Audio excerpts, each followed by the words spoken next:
Muy buenos días a todos. Allá en Fontana tenemos, en lugar de varones, tenemos muchos balones. No sé aquí cómo están. Bendecimos a cada cabeza de hogar. Consideramos que ser padre, de hecho es el título de un libro que yo tengo por ahí, que dice que ser padre no es para cobardes. Ser padre es para guerreros, para valientes, porque se requiere de la sabiduría de Dios, se requiere del conocimiento de su palabra para poder guiar a nuestra esposa y a nuestros hijos. Así que, varones de esta casa de fe, les invitamos a que no dejen de estar en contacto con el Señor. Se necesita mucho amor para la esposa, para los hijos, y mucha sabiduría del Señor. Así que felicidades en este día, y que no sea solamente este día, sino los 365 días del año podamos reconocer que somos los verdaderos líderes de nuestra casa. ¿De acuerdo? Así que dense un aplauso, varones.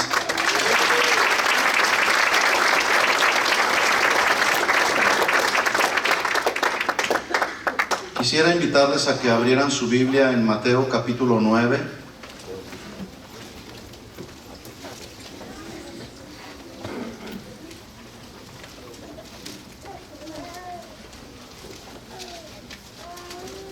Mateo capítulo 9. Quiero compartir con ustedes un mensaje que, pues como todos los mensajes de la Biblia, son sumamente importantes para los que nos llamamos hijos de Dios, nacidos de nuevo. Y este es un mensaje que yo compartí hace unas semanas atrás, teniendo una carga de parte del Señor acerca de cómo estamos en este mundo. La sociedad de nuestro alrededor está cada vez más corrompida, más echada a perder. Ya no hay compasión, ya no hay misericordia. El día de ayer que íbamos de un lado a otro, nos encontramos con un freeway cerrado, porque pues a una persona simplemente se le ocurrió sacar su arma, dispararle a otro hombre y quitarle la vida, ¿verdad? Y el problema no es que nuestra sociedad está echada a perder, con muchos problemas sociales. El problema es que muchos de esa problemática social se están metiendo a la iglesia, porque no hemos tenido, a veces los pastores no hemos tenido la sabiduría de Dios para poder resistir todo ese tipo de cosas, y metemos al mundo a la iglesia. ¿Todo por qué? Porque a veces no estamos muy apegados a lo que dice la Biblia. Pero vamos hoy a escudriñar este tema que he titulado, son palabras de Jesús, es un deseo de Jesús, un deseo que nació en el corazón de Jesús, diciendo: misericordia quiero y no sacrificio. ¿Sí? Dice el Evangelio de Mateo en el capítulo 9, versículo 9. Mateo 9:9.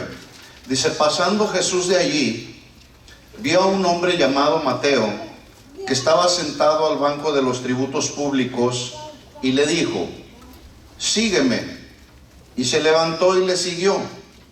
Y aconteció que, estando él sentado a la mesa en la casa, he aquí que muchos publicanos y pecadores que habían venido se sentaron juntamente a la mesa con Jesús y sus discípulos. Cuando vieron esto, los fariseos dijeron a los discípulos: ¿por qué come vuestro maestro con los publicanos y pecadores? Al oír esto, Jesús les dijo: los sanos no tienen necesidad de médicos, sino los enfermos. Id pues y aprended lo que significa misericordia quiero y no sacrificio, porque no he venido a llamar a justos, sino a pecadores al arrepentimiento. Hasta ahí. Oremos. Señor, te damos gracias por la oportunidad que nos das en esta mañana de estar en tu casa, adorándote, de estar aquí, Señor, reconociendo nuestra necesidad de ti, reconociendo que separados de ti nada somos, y reconociendo cada día nuestra dependencia de ti, Señor. Gracias por el privilegio que nos das de poder compartir tu palabra. Dame la sabiduría y a mis hermanos el corazón entendido la inteligencia espiritual para recibir el consejo de tu palabra. Nos ponemos en tus manos en esta hora, Señor, y nos encomendamos a la palabra de tu gracia, Señor, en el nombre de Jesús. Amén. Entonces dice Jesús: misericordia quiero y no sacrificio, porque no he venido a llamar a justos, sino a pecadores al arrepentimiento. Yo tengo una pregunta que de repente cuando estoy estudiando la Biblia es bueno hacernos preguntas, pero es más importante saber cómo respondemos. Y la pregunta que nace en mi corazón después de leer estos versículos: ¿por qué si Jesús llama a los pecadores al arrepentimiento, por qué algunos de nosotros, como hijos de Dios, que sabemos que alguien está viviendo bajo el pecado, bajo el yugo del pecado, como algunos de nosotros estábamos en otras ocasiones, por qué nosotros no llamamos a esas personas pecadoras al arrepentimiento? ¿Por qué lo hacemos? Es posible que nosotros ya estamos viviendo nuestra vida cristiana, donde el Señor nos rescató de la vana manera de vivir en la que vivíamos. Llegamos a los caminos del Señor, venimos a formar parte de la familia del Señor, y vemos a nuestro alrededor la gente que cada día se está yendo a una eternidad sin Cristo. Cada día van como en una caída sin freno por causa del pecado, y nosotros no somos sensibles para invitarlos al arrepentimiento y que conozcan al Jesús que usted y yo hemos conocido. La pregunta es ¿por qué? Y una respuesta posible pudiera ser lo que Jesús estaba diciendo en este versículo: por falta de misericordia. A veces no tenemos misericordia, y justamente estas palabras Jesús las está diciendo a los fariseos, a los que se suponen eran los líderes religiosos de aquel tiempo. Jesús les dice en el versículo 13: vayan pues y aprendan lo que significa misericordia quiero y no sacrificio. Me temo que nosotros, muchos de los que hoy estamos en una iglesia y profesamos ser cristianos, necesitamos aprender lo que es misericordia. Misericordia a la gente que nos rodea. Déjeme decirle que cuando Jesús habla de predicar el evangelio, no debemos entender que se refiere solamente a la predicación de buenas nuevas de salvación. De hecho, esta es una responsabilidad y un mandamiento bien claramente establecido en Mateo 28, 18 al 19 y en adelante, donde Jesús nos responsabiliza a todos de ir y predicar el evangelio, pero un evangelio de buenas nuevas de salvación, donde esas personas puedan proceder justamente al arrepentimiento de todos sus pecados, conocer a Jesús y su vida pueda dar un giro total, y si su vida iba hacia la perdición, puede cambiar hacia ir a los caminos del Señor, al reino de Dios. Entonces, cuando Jesús habla de predicar el evangelio, no se está refiriendo solamente a predicar buenas nuevas de salvación, sino a todo el consejo de Dios, y que tiene que ver con las doctrinas básicas y fundamentales del evangelio de Cristo. Esa es la responsabilidad que todos tenemos. De pronto a veces nos encontramos solamente predicándole a la gente buenas nuevas de salvación, pero se nos olvida que esas personas evangelizadas también necesitamos seguirlas discipulando, ¿verdad? Y cuando veo todo esto que está sucediendo alrededor del mundo, cuando vemos lo que está sucediendo en la congregación local, la condición de la iglesia, y vemos el mandamiento de Jesús de predicar las buenas nuevas de salvación y además instruir adecuadamente a los que ya han sido evangelizados, también me surge una pregunta: ¿por qué hay quienes no cumplen con este mandamiento y algunos otros mandamientos que Jesús establece en su palabra respecto a la evangelización? Y me encuentro que no solamente es por falta de misericordia, sino también por falta de un compromiso con Dios. Y la palabra compromiso está basada en recibir bendiciones, privilegios, pero también compromiso significa cumplimiento de obligaciones y responsabilidades.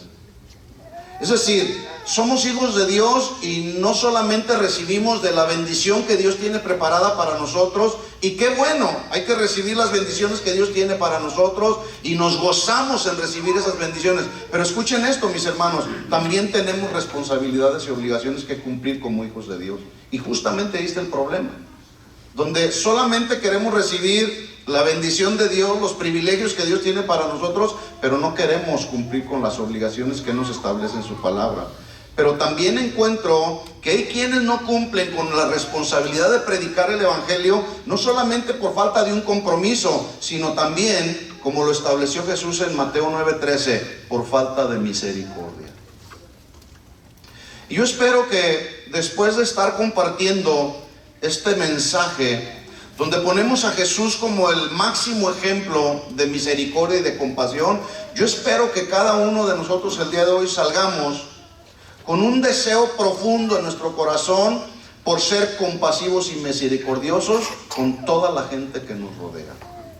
Escuchamos a veces acerca de, por lo menos de repente en nuestra congregación nos pasan boletas para orar por la gente que está padeciendo por necesidades, para orar por familiares inconversos, y lo hacemos. Está bien orar. Debemos orar porque es un mandamiento también que el Señor establece en su palabra. Pero déjeme decirle, cuando oramos por nuestros familiares que no conocen al Señor, pues esa es una parte que solamente hacemos. Porque yo tengo una frase, una expresión que uso, que la oración sin acción en la evangelización es pura ilusión. Yo puedo estar orando y clamando a Dios por la salvación de mi familiar, pero si nunca voy a hablarle de las buenas nuevas de salvación, pues hice solamente una parte y está incompleta mi parte, ¿verdad? Así que hay dos tareas fundamentales en el ministerio de la evangelización. Número uno, y esto esperemos entenderlo claramente como una de nuestras obligaciones y responsabilidades. Número uno, somos responsables de la evangelización de los no creyentes con la predicación del evangelio de buenas nuevas de salvación, pero que esta predicación del evangelio de buenas nuevas de salvación incluya un llamado al arrepentimiento. Eso es una parte. Pero la segunda parte es, también tenemos la responsabilidad de, una vez que hemos evangelizado a las personas, llegan a la iglesia, empiezan a relacionarse con otros, son como recién nacidos, bebés recién nacidos, pues tenemos también la segunda parte es, tenemos la responsabilidad de discipularlos, de ofrecerles a ellos un adecuado adoctrinamiento para todos aquellos que ya fueron evangelizados. No podemos dejarlos solamente ahí a la deriva, necesitamos darles la leche espiritual. No puede darle tampoco un bistec porque no lo va a poder digerir. Hay que empezar a darles el alimento de acuerdo a su nivel, de acuerdo a su capacidad. Para cumplir con estas dos tareas fundamentales como cristianos, pues déjeme decirle que se requiere un ingrediente indispensable que Jesús llamó misericordia. Quiero y no sacrificio. ¿Qué dijo Jesús? Misericordia quiero, repita conmigo, y no sacrificio. Sí. Y luego dice enseguida, porque no he venido a llamar a justos, sino a pecadores al arrepentimiento. Notemos que Jesús, en el pleno desarrollo de su ministerio, llegó un momento en que Jesús se encuentra con una triste y muy terrible realidad. Vamos ahí al capítulo 9, estamos ahí en Mateo 9, versículo 35. Mateo 9, 35. Miren la realidad en la que se encontró Jesús. ¿Lo tiene ahí, Mateo 9, 35? Dice, recorría Jesús todas las ciudades y aldeas, enseñando en las sinagogas de ellos y predicando el evangelio del reino y sanando toda enfermedad y toda dolencia en el pueblo. Note que Jesús estaba cumpliendo con su tarea, la cual le fue encomendada por el Padre. Número uno, estaba enseñando, no estaba entreteniendo a nadie. Estaba sanando de toda enfermedad y de toda dolencia en el pueblo. Estaba haciendo su labor. Versículo 36. Al ver las multitudes, ¿tuvo qué? Compasión. Y si Jesús tuvo compasión por las multitudes, ¿por qué nosotros hoy en la actualidad, cuando vemos las multitudes o la gente que está a nuestro alrededor, no tenemos compasión por ellos? Buena pregunta. Dice que tuvo compasión de ellas porque estaban desamparadas y dispersas como ovejas que no tienen pastor. Note usted que Jesús, número uno, tiene compasión por ellas, pero luego ve la necesidad en la que la gente, esas ovejas estaban. No estaban en necesidad económica.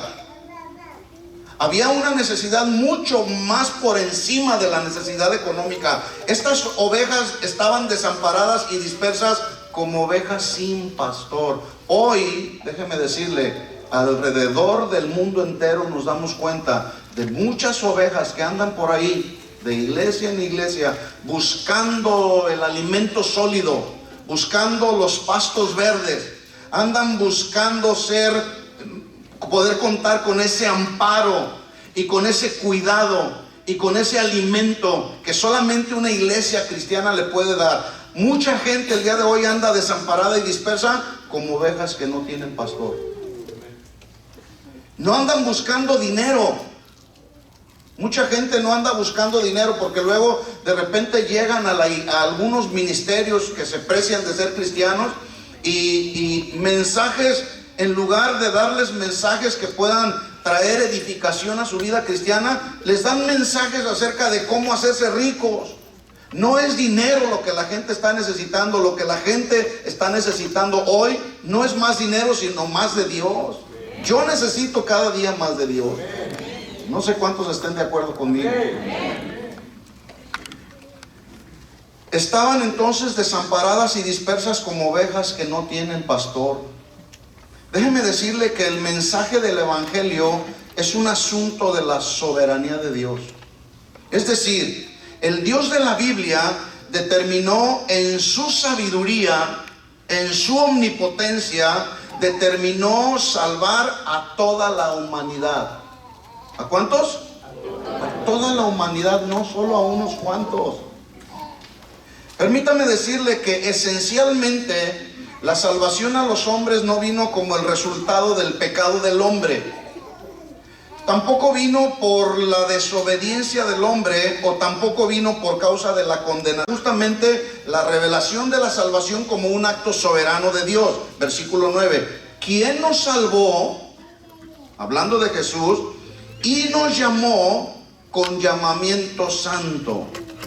Note usted que Pablo está hablando primero de salvación y luego de un llamamiento.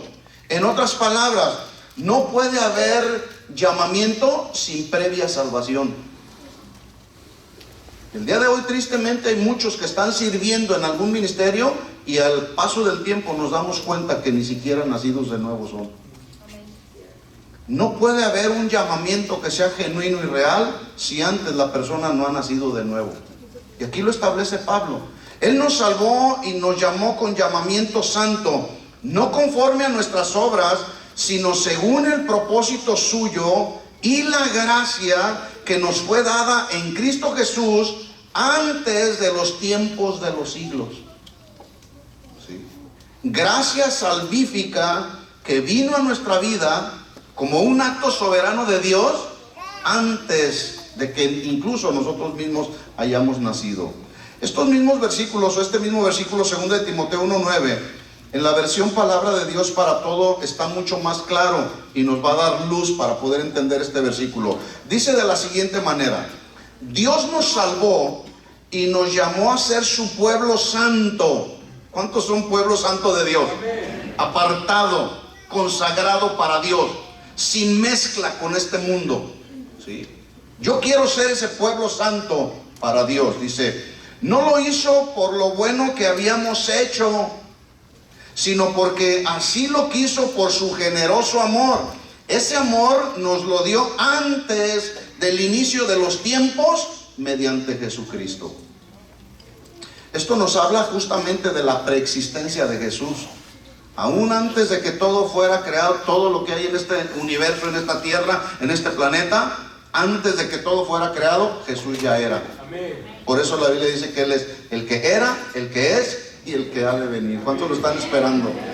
Así que el plan fundamental que proclama el Evangelio de Buenas Nuevas de Salvación es un mensaje o es un plan basado en su misericordia y en su gracia, nunca en las obras.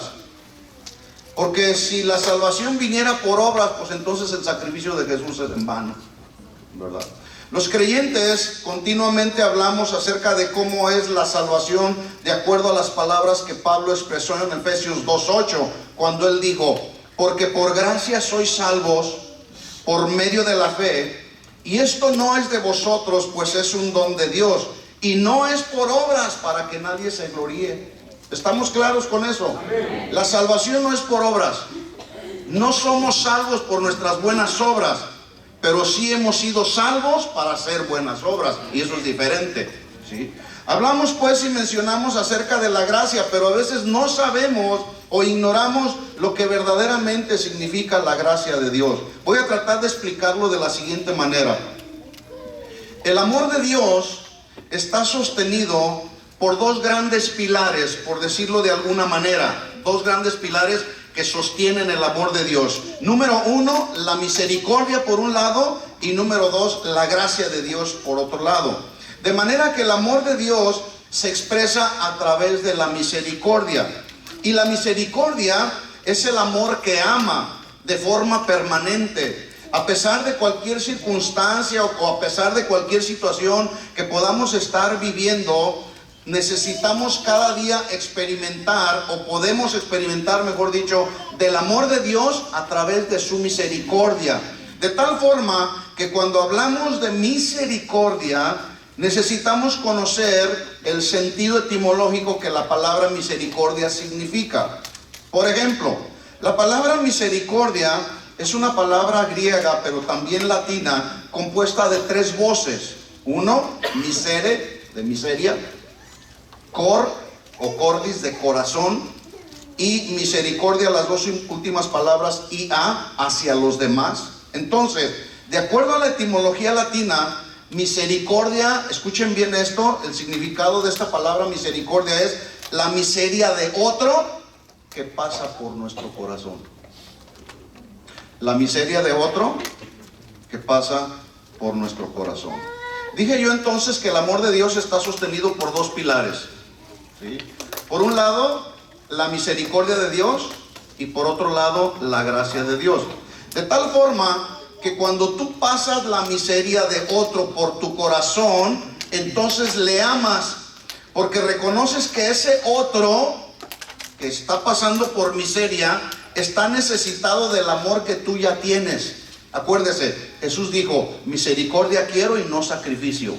Y estamos tratando de entender la palabra misericordia. Reconocemos pues que la otra persona está en una miseria por alguna razón, por causa del pecado, pero tú manifiestas hacia él ese amor de Dios a través de tener misericordia por esa persona. Mire cómo Jesús manifiesta misericordia durante su ministerio terrenal.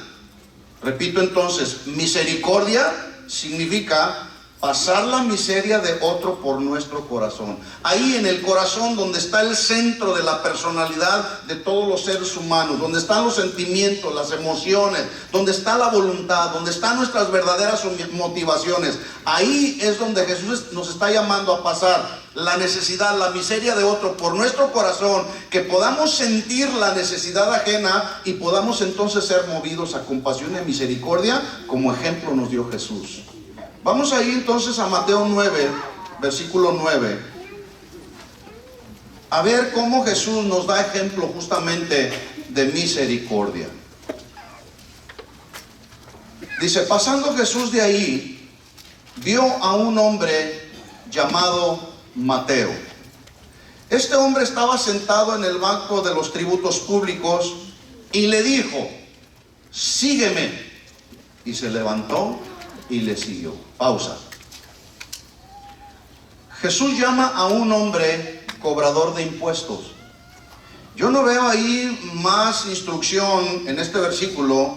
Cuando Jesús le dice, sígueme, dice ahí la escritura claramente que él se levantó y le siguió. No hizo ninguna pregunta, por lo menos no lo establece la Biblia. Pero pudiéramos pensar que a lo mejor surgió en el corazón de Mateo alguna pregunta. Bueno, ya había oído por ahí de Jesús, que andaba sanando enfermos, que andaba liberando endemoniados, que andaba enseñando en las sinagogas de otros, andaba predicando el evangelio del reino. Es posible que Mateo había escuchado de ese Jesús, pero llega un momento en que ese Mateo lo tiene enfrente a Jesús y Jesús le dice, sígueme. Yo no veo ahí que Mateo le dice, ¿y qué me espera contigo, Jesús? ¿Me vas a dar un puesto de autoridad? Y tampoco veo ahí que Mateo le está diciendo, ¿y cuánto me vas a pagar, Jesús? Fíjese cómo el día de hoy, tristemente, hay quienes sirven a Dios por dinero y no por amor. Notemos cómo de forma deliberada Jesús pasa por alto a las grandes personalidades de aquel tiempo, a los aristócratas de aquel tiempo, a los influyentes de aquella sociedad, para escoger mayormente personas que eran despreciables por la sociedad. Así ha sido casi siempre en el sistema de Dios. Dios llama a lo vil y menospreciado de este mundo para avergonzar a los sabios. ¿Sí? Usted lee la historia de cada uno de los discípulos que Jesús llamó y nos vamos a ir para atrás, porque en nuestra generación y nuestra forma de pensar y sabiduría humana, a mí no se me hubiera ocurrido haber escogido a un Pedro, por ejemplo, mucho menos a un Judas traicionero. Ahora, ¿Jesús sabía que Pedro lo iba a negar? Sí, como también sabía que Judas lo iba a traicionar, como también conocía el corazón de Mateo. Pero en el sistema de Dios es diferente, porque Jesús es soberano, porque Jesús es omnisciente, Él todo lo sabe, Él es omnipresente, está presente en todo lugar. Por supuesto que conocía las verdaderas motivaciones e intenciones del corazón de Mateo. El día de hoy, tristemente, se llama personas no bajo el sistema de Dios que empieza por un llamamiento divino. Se llaman personas porque tienen carisma, porque tienen influencia en la congregación, porque tienen mucho conocimiento teológico, etcétera. Y no estoy diciendo que es malo tener conocimiento teológico, pero estoy diciendo que lo primero es el llamado y después, entonces, el ministerio. El llamado al ministerio. Y después es todo lo demás que Jesús va complementando. Entonces, dice Mateo 9:9 que vio Jesús a ese hombre y sentado en el banco de los tributos le dijo, sígueme, y este se levantó y lo siguió. Dicen los comentaristas bíblicos que ninguno de los 12 discípulos fue tan sobresaliente como pecador como lo fue este Mateo. Todos pudieron haber vivido en un estilo de vida como el que usted y yo vivíamos, sumidos en el pecado, pero dicen los comentaristas que este Mateo era tremendo pecador. Este Mateo era uno de los cobradores de impuestos más odiado.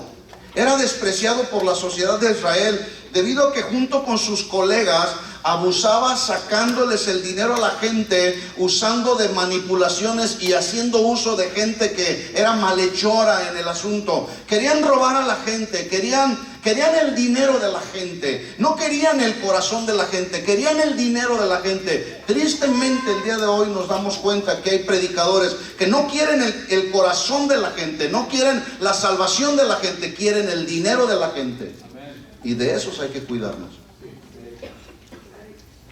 Pablo dijo a los corintios, voy a ir a visitarlos por tercera vez, pero no seré carga para ustedes, ¿sí? Porque no quiero lo de ustedes, más bien quiero el corazón de ustedes. Qué oraciones tan diferentes y qué comunicación tan diferente Pablo tenía con la gente de aquel tiempo. Es más, los cobradores de impuestos en aquel tiempo, en el tiempo de Jesús, eran considerados del mismo nivel social que las rameras o las prostitutas. Para que se den más o menos una idea de las cualidades, características y reputación que tenía este tremendo Mateo. Nadie en su sano juicio, hubiera elegido a un hombre como Mateo para ser uno de los apóstoles de Jesús? ¿Quién lo hubiera escogido? Yo no. Si a mí me hubieran dado a elegir, si yo quisiera tener como parte de nuestro liderazgo en la congregación a un hombre con las características que tenía Mateo, yo decía, no, este no me va a ayudar. Este es un tranza. Este quiere el dinero de la gente, va a buscar la manera de robar a la gente. No, yo no quiero un Mateo como eso. Y mucho menos, fíjese cómo Mateo fue usado por Dios para que a través de él Mateo recibiera la inspiración de Dios para escribir el evangelio que lleva su nombre, donde Mateo presenta a Jesús como el rey y el Mesías que había de venir a los judíos. Qué impresionante. A mí me impresiona la sabiduría y el conocimiento que Jesús tenía. ¿Sí? De esa sabiduría y de ese conocimiento nosotros aprendemos, mis hermanos, porque entre nosotros es muy fácil menospreciarnos por falta de misericordia.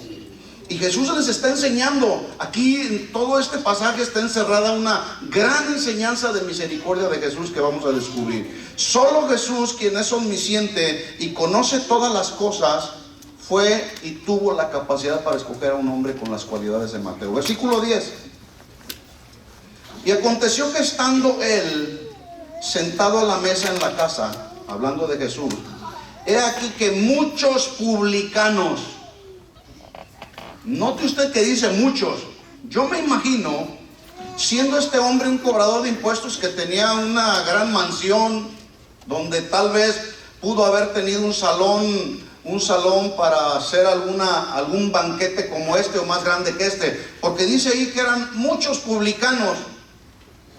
No eran 20, no eran 30, no eran 50, simplemente dice ahí, he aquí que muchos publicanos, cobradores de impuestos, igual de fraudulentos que Mateo, estaban ahí en la mesa con Jesús. Pero no solamente publicanos, dice ahí, pecadores que habían venido y se sentaron juntamente a la mesa con Jesús y sus discípulos. Qué ejemplo de Jesús. Este fue un gran banquete que Mateo ofreció en honor a Jesús, pero la pregunta que surge aquí es la siguiente: ¿por qué Mateo invitó a muchos cobradores de impuestos y pecadores? ¿Por qué? ¿Quién me puede decir así rápido? ¿Por qué? Porque tuvo misericordia. ¿Por qué? Quería compartir con ellos que habían encontrado a Jesús. A ver, ¿alguna otra opinión por ahí? Porque sabía que necesitaban salvación. Déjeme decirle, Mateo invitó a cobradores de impuestos como él y a pecadores, ¿sí? Porque era la clase de gente que él conocía. Además, eran los únicos que quisieran estar con Mateo. Nadie más quería estar con Mateo. Solamente ese tipo de personas. Por eso los invitó a ellos. Pero ellos estuvieron dispuestos a relacionarse con Mateo porque era de su círculo social, ¿verdad?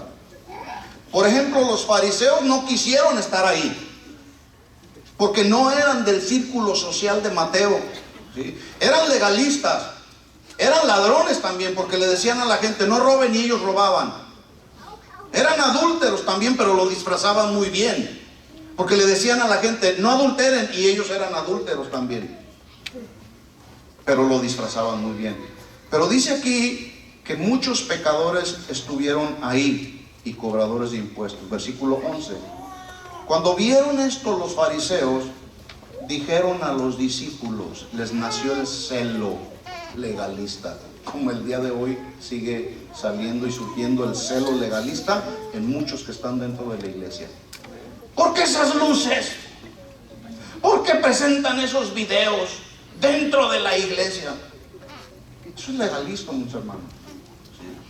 Cuando vieron esto los fariseos, dijeron a los discípulos, ¿por qué come vuestro maestro con los publicanos y pecadores? ¿Por qué creen ustedes que Jesús se sentó a la mesa con publicanos y pecadores? ¿Por qué? Porque tuvo misericordia. Porque tuvo misericordia. ¿Quiénes eran los fariseos? Los fariseos eran hombres religiosos, eran los líderes espirituales del templo o del pueblo, eran los que conocían al pie de la letra la ley. Se supone que al conocer al pie de la letra la ley, eran personas que debían saber lo que compasión y misericordia significa, ¿sí o no? Debían saberlo, en teoría debían saberlo. Escuchen esto, mis hermanos, en teoría muchos de nosotros deberíamos de saber lo que compasión y misericordia significa, pero no lo practicamos cuando estamos allá afuera. Vemos la necesidad a nuestro alrededor, vemos la gente que está sufriendo por diferentes causas del pecado, en drogas, en alcohol, matrimonios, en conflictos, y decimos, qué bueno que tiene sus conflictos, eso es por pecador, porque no quiere recibir la palabra del Señor, y en lugar de hacer un llamado al arrepentimiento, les decimos, o somos insensibles porque no tenemos misericordia. ¿Sí? Dice Jesús entonces, versículo 12, al oír esto, Jesús les dijo, ¿a quiénes les dijo? A los fariseos. Escuchen esto, los sanos, dice Jesús, no tienen necesidad de médico, sino los enfermos. ¿A quiénes estaba refiriendo Jesús? A los enfermos del alma. A los enfermos del alma. Mis hermanos, hay mucha gente a nuestro alrededor que está enferma del alma, y a veces nosotros no somos sensibles a la compasión y a la misericordia, y los dejamos que se vayan al infierno a una eternidad sin Cristo, porque no hay compasión y misericordia en nosotros. Versículo 13, acuérdense, les está hablando a los fariseos, ¿sí? Espero que estamos entendiendo esto. Dice, id pues y aprended. Los fariseos se preciaban de ser maestros de la ley. ¿Se acuerda de Nicodemo? Que era un maestro de la ley, era un catedrático, un conocedor de la ley. Jesús le dijo, ¿eres tú maestro de la ley y no sabes lo que significa nacer de nuevo? Bueno, estos estaban igual, no sabían lo que misericordia significaba. Por eso Jesús los mandó a que aprendieran lo que significa misericordia quiero y no sacrificio, porque no he venido a llamar a justos sino a pecadores al arrepentimiento. Es decir, Jesús pasó la miseria de Mateo y la miseria de muchos publicanos y pecadores por su corazón, extendió su amor hacia ellos sentándose a la mesa, comiendo con ellos, demostrándoles así el propósito salvífico que Jesús tenía para ellos. Pero todo inició con ese sentir de misericordia o de la miseria que Jesús vio en el corazón de Mateo, de todos los publicanos y pecadores.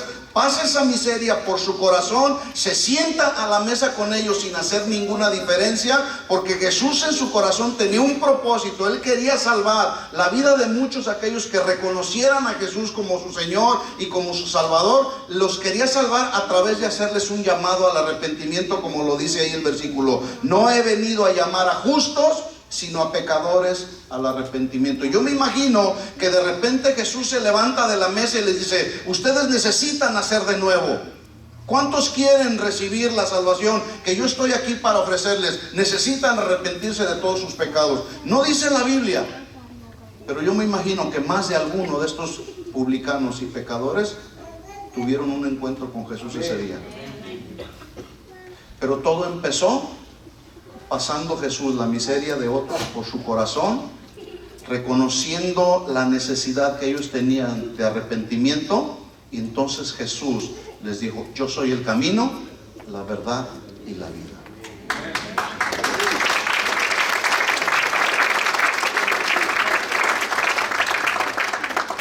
Misericordia pues significa pasar la miseria de otros por tu corazón y ser movidos justamente a compasión y misericordia.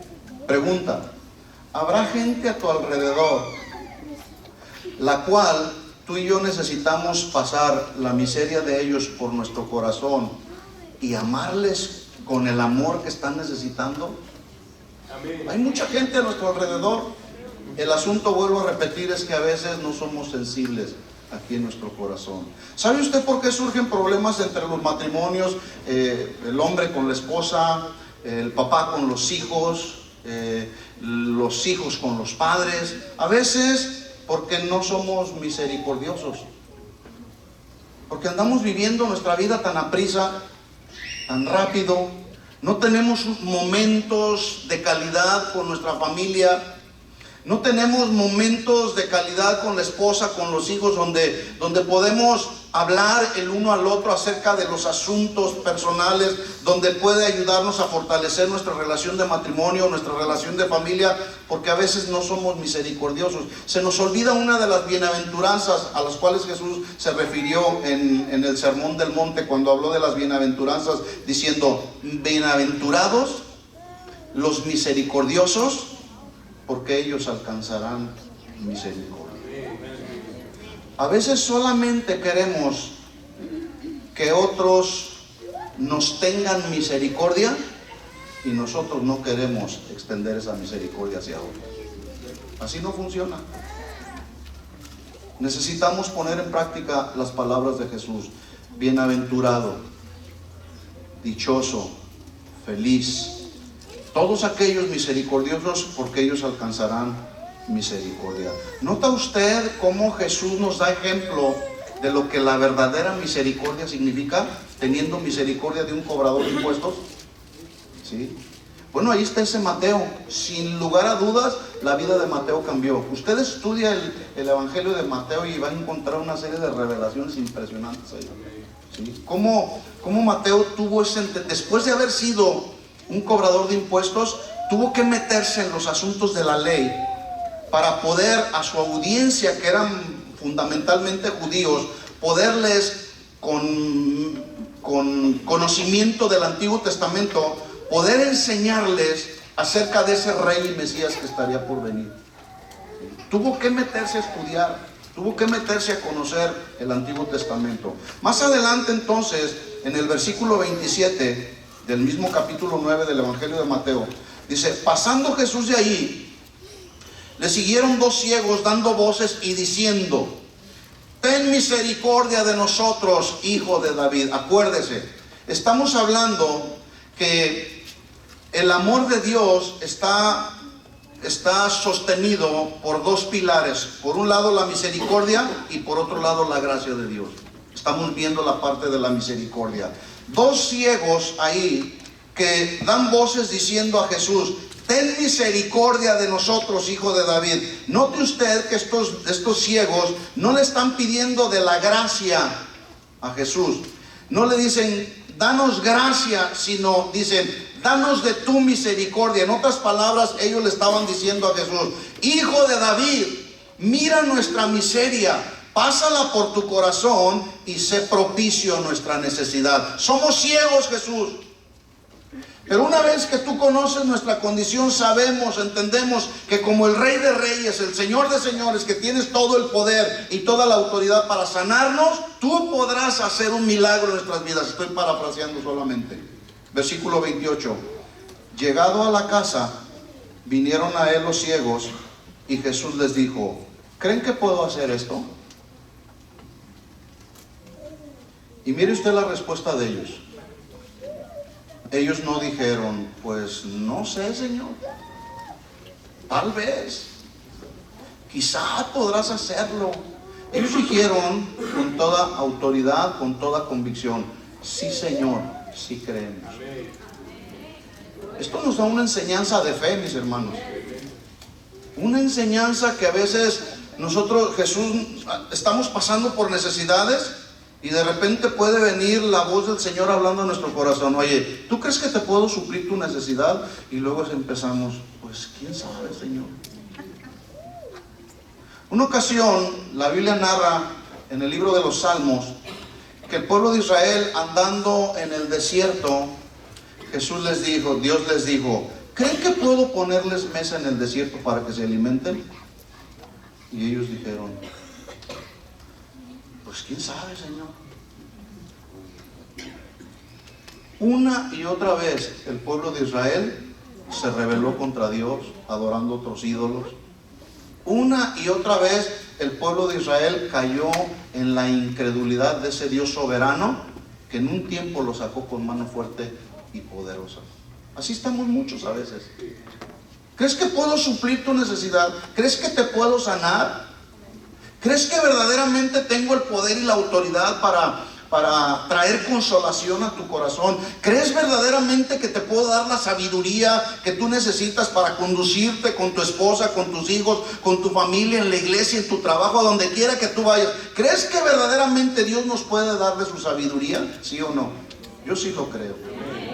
Como estos dos ciegos creyeron en la palabra de Jesús. Jesús les pregunta, ¿creen que puedo hacer esto? Y ellos dijeron inmediatamente, sí, Señor.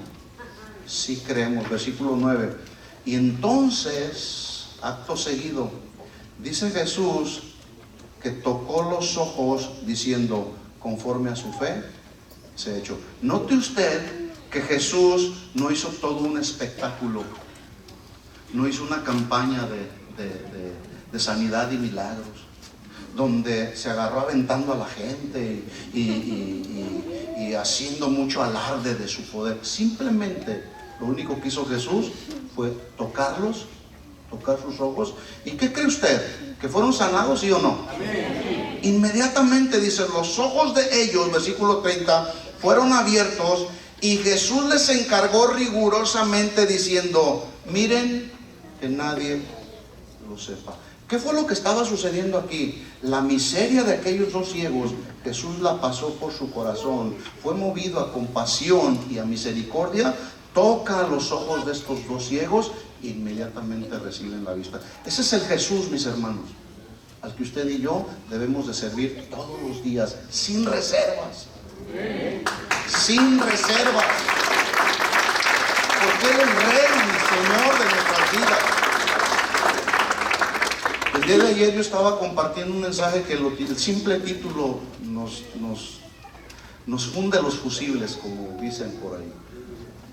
Jesús, siendo Rey, el Rey de Reyes y Señor de Señores, tomó forma de siervo por amor y para darnos ejemplo de que sí podemos vivir siendo siervos de Jesucristo. En el Evangelio de Marcos se narra de otro ciego en Marcos 10:46. Marcos 10:46.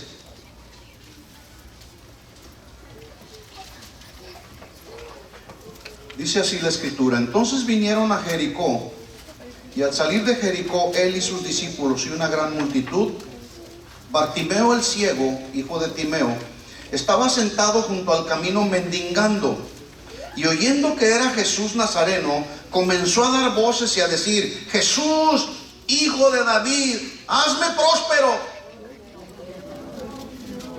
¿Qué dice? Jesús, hijo de David, ten misericordia de mí. Hermanos, necesitamos de la misericordia de Dios y por ella debemos de clamar cada día.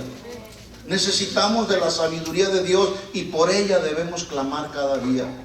Ten misericordia de mí. Y muchos de los que estaban ahí alrededor los reprendían para que se callasen, pero él clamaba mucho más, diciendo: Hijo de David, ten misericordia de mí. Notemos una vez más que este ciego no está pidiendo de la gracia de Dios, está pidiendo algo diferente, está pidiendo la misericordia de Dios. En otras palabras, le está diciendo a Jesús: Jesús, pasa la miseria en la que estoy viviendo por causa de mi condición, pásala por tu corazón y sé propicio a mi necesidad. ¿Está entendiendo lo que misericordia significa? Amén. Versículo 51 dice: respondiendo Jesús le dijo: ¿qué quieres que te haga? Ahora, Jesús sabía cuál era la necesidad de él. No nomás Jesús, todos los que conocían a este ciego. Pero Jesús estaba probando el corazón. ¿Qué quieres que te haga? Porque a lo mejor este ciego pudo haber dicho: quiero ser rico, no le hace que sea ciego, pero quiero tener todo el dinero que quiera. No. Había una necesidad física que estaba por encima de las riquezas materiales. Y el ciego le dijo: maestro, que recobre la vista. Y Jesús le dijo: vete. Ni siquiera lo tocó, ni siquiera hizo un espectáculo Jesús. Vete, tu fe te ha salvado. Y enseguida recobró la vista y seguía a Jesús en el camino. ¿Sabe usted que el amor de Dios es nuevo cada mañana? Amén. A lo mejor algunos dirán, no, son las misericordias de Dios cada mañana. Bueno, en este contexto que estamos hablando, el amor es nuevo cada mañana, manifestado justamente a través de su misericordia. Porque si no fuera porque Él pasa nuestra miseria por su corazón, hoy simplemente no estaríamos aquí. Pero sus misericordias son nuevas cada mañana. La historia de Israel dice que en medio de una situación de enorme crisis, de tremenda tensión, con el pueblo de Israel viendo cómo Babilonia entraba y destruía la ciudad de Jerusalén, matando a sus habitantes, incluyendo a los niños y a otros, los llevan cautivos y solo queda un remanente vivo, a los cuales el profeta Jeremías les dice en Lamentaciones 3:22, les dice: por la misericordia de Jehová no hemos sido consumidos, exterminados, porque nunca decayeron sus misericordias, nuevas son cada mañana. ¿Cuánto le dan gracias a Dios por su misericordia?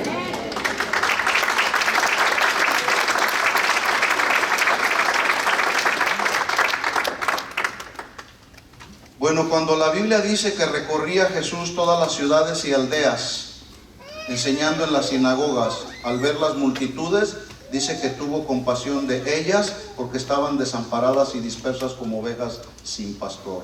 La palabra compasión significa justamente ser movido a misericordia y compadecerse de la necesidad ajena.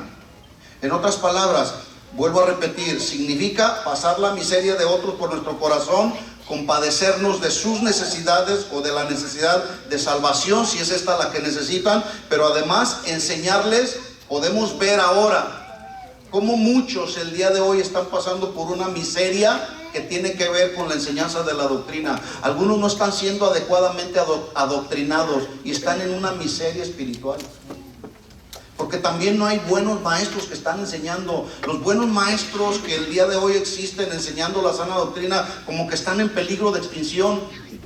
Pero necesitamos ver la necesidad de que otros aprendan la sana doctrina, ¿sí? Necesitamos conocer la condición de otros, ser movidos a misericordia, pasar la miseria de otros por nuestro corazón y entonces poder enseñarles de lo que nosotros ya hemos aprendido. Pero a veces viene orgullo a nosotros y decimos, no, yo estudié en el instituto bíblico, y si él quiere aprender lo que yo he aprendido, pues que entre al instituto bíblico. Hermanos, de gracia recibimos. Todo es por la gracia de Dios. De gracia hay que darlo también. ¿Sí? Esto es si es que somos movidos a misericordia, donde podemos entender la necesidad de otros que no están creciendo en el evangelio, en la palabra, no están siendo adecuadamente adoctrinados. Yo dije entonces al principio que el amor de Dios está sostenido por dos grandes pilares: la misericordia, que ya vimos cómo se manifiesta, y por un lado, y por otro lado, la gracia de Dios. El amor de Dios, que es permanente y que descansa en la misericordia de Dios, también descansa en la gracia de Dios. Es decir, la gracia de Dios es esencialmente el amor de Dios que ha descendido en la persona de Jesús.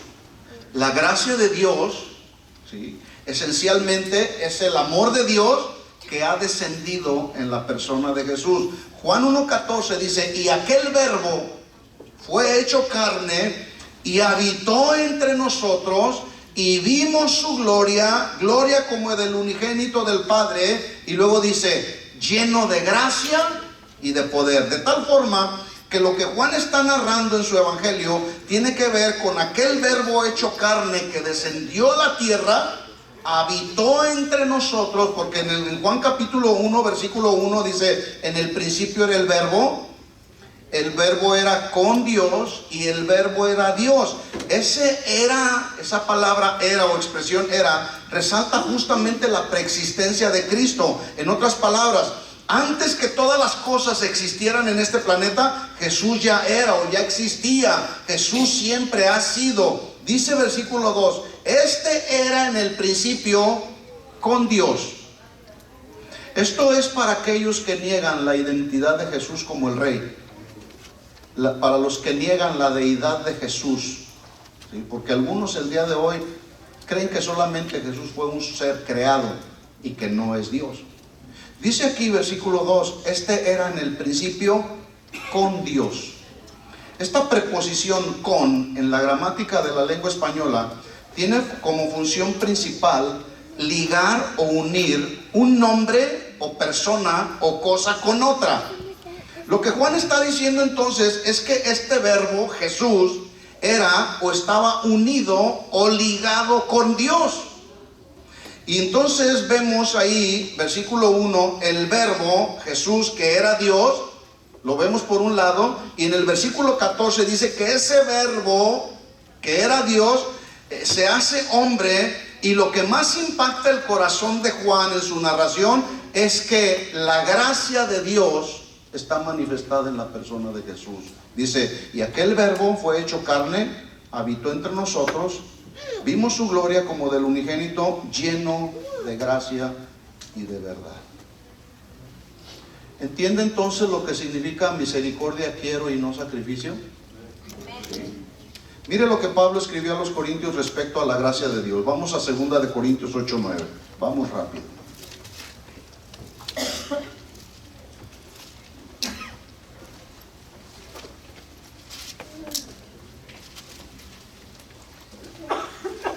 ¿Lo tiene? 2 de Corintios 8:9.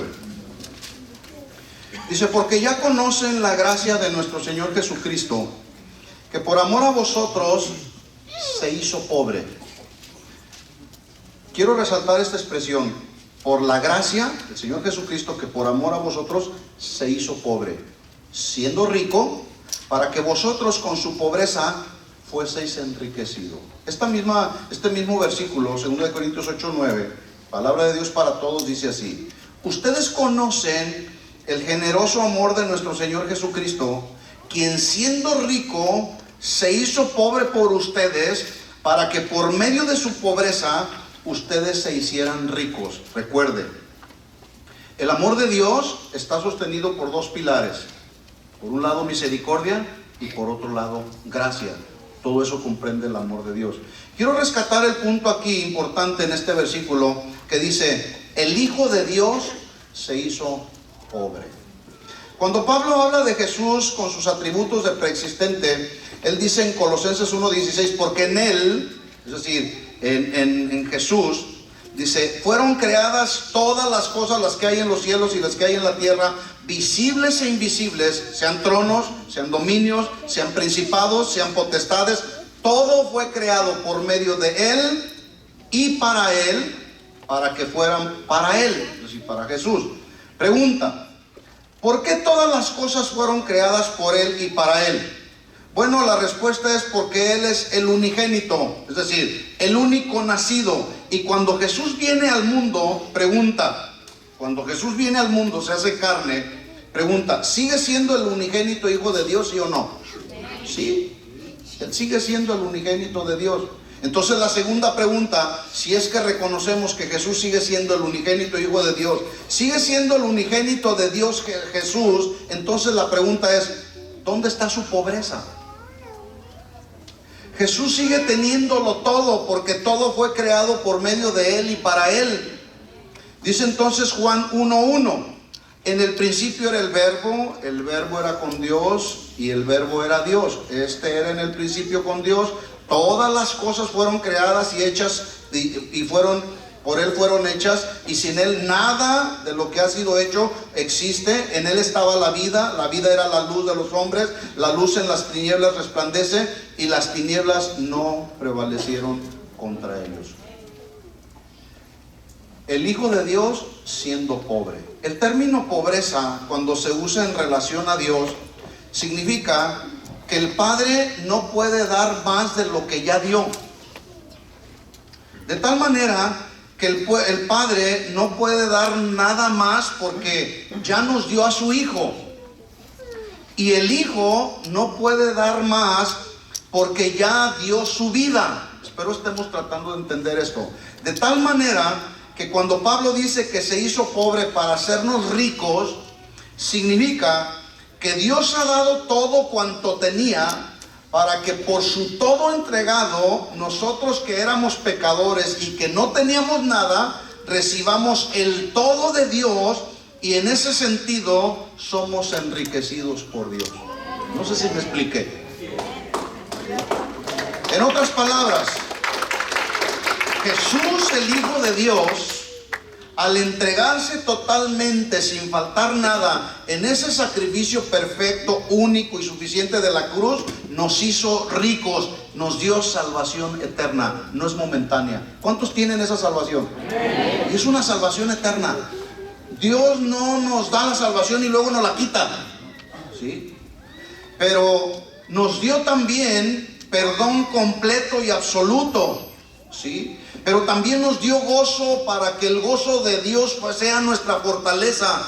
Mire cómo el Señor nos está enriqueciendo. Siendo rico se hizo pobre, ¿sí? Nos dio todo lo que Él tenía, ¿sí? Nos dio la paz que sobrepasa el entendimiento humano. Nos dio el consuelo para que podamos consolar a los que están en tribulación. Nos dio de su compasión y de su misericordia para que podamos extenderla a todos aquellos que no la conocen. Eso es justamente, mis hermanos, el meollo de la predicación del Evangelio de Buenas Nuevas de Salvación, que todos debemos de predicar, publicar y proclamar con autoridad. El problema es que a veces no lo hacemos porque no tenemos misericordia. Su misericordia pues significa pasar la miseria de otros por nuestro corazón y ser propicios al pecador. Pero también su gracia significa que de la gracia que nosotros recibimos, todo fue por gracia, podamos también por gracia llamar a otros al arrepentimiento. Termino pues con Mateo 9:36. Dice Jesús: al ver las multitudes, tuvo compasión de ellas. ¿Tuvo qué? Compasión. Porque estaban desamparadas y dispersas como ovejas que no tienen pastor. Entonces dijo a sus discípulos: a la verdad, la mies es mucha, los obreros pocos. Rogad pues al Señor de la mies que envíe obreros a su mies. Al oír esto, estoy en Mateo 9:12, al oír esto, Jesús dijo, estoy retomando los versículos que leí al principio, Mateo 9:12, los sanos no tienen necesidad de médico, sino los enfermos. Id pues y aprended lo que significa misericordia quiero y no sacrificio, porque no he venido a llamar a justos, sino pecadores al arrepentimiento. ¿Entendió el mensaje? ¿Sí lo entendió? ¿De veras lo entendió? Ya no hay excusa entonces.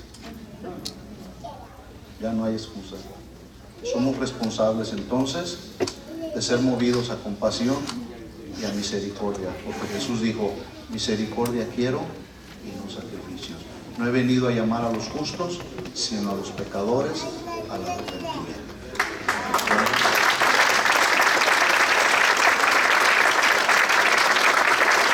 Que se pongan de pie y vamos a orar juntos, y vamos a tomarnos las manos y vamos a bendecirnos unos a otros y vamos a pedir al Señor. Yo quiero pedirte, no ores por tus necesidades. Es posible que puedes tener necesidades. Ora por la necesidad ajena y dile al Señor: Señor, yo bendigo la vida de mi hermano que tengo junto a mí. Que él sea un verdadero discípulo tuyo, sensible a tu voz, sensible a la compasión y a la misericordia. Levanta tu voz, iglesia, y vamos a orar unos por otros. Padre, en el nombre de Jesús, gracias por hablarnos esta mañana. Gracias por instruirnos con el consejo de tu palabra, Señor. Ahora entendemos, ahora sabemos, ahora tu palabra ha sido tan clara, Señor, que tú, siendo rey, no estimaste al ser igual a Dios, sino que te despojaste de todo. Siendo rico, Señor, hiciste a un lado la riqueza para enriquecernos a otros. Oh Dios, aquí está nuestra vida. Señor, yo oro por mi hermano que tengo junto a mí, Señor. Yo lo bendigo. Que la sabiduría de lo alto venga sobre su vida, Señor, en el nombre de Jesús. Que la revelación de tu palabra para su corazón sea constante y continua, Señor. Que venga hambre y sed por tu palabra, Señor. Hambre y sed de justicia, Señor. Pero también, Señor, que Él sea siempre movido a compasión y misericordia, porque tu palabra dice que son bienaventurados los que tienen misericordia, porque ellos mismos alcanzarán misericordia. Señor, en el nombre de Jesús, aquí estamos unos por otros, clamando que tu misericordia sea extendida cada mañana hacia nuestra vida, hacia nuestras familias, Señor. Oramos en el nombre de Jesús, que esta congregación siempre goce, Señor, de tu gloria, de tu misericordia, de tu compasión, Señor, porque por la multitud de tus misericordias no hemos sido consumidos, Señor. Gracias por tu amor, Señor, basado en la misericordia y en la gracia que no merecíamos. Pero por tu gracia, Señor, hoy tú nos has dado un lugar de privilegio, Señor. Gracias porque nos sentaste con Cristo en los lugares celestiales, porque por tu gracia hemos sido salvos, por tu misericordia, Señor, hemos sido restaurados a la familia del Señor. Gracias, a ti damos la gloria, Señor, y eso que tú nos has dado queremos también, Señor, compartirlo a aquellos que tienen necesidad, a los que no te conocen, Señor. Queremos predicarles buenas nuevas de salvación, Señor, pero también a los que ya te conocen, Señor, a los niños en la fe, Señor, queremos enseñarlos también de lo que tú ya nos has enseñado, Señor. Queremos instruirlos y alimentarlos, Padre. Ayúdanos, Señor, que la misericordia, Señor, y la gracia reposen en nuestro corazón, Señor, cada día, y que en todo seas tú glorificado, Señor, por los siglos de los siglos. Y la iglesia dice amén y amén. Dale fuerte ese aplauso.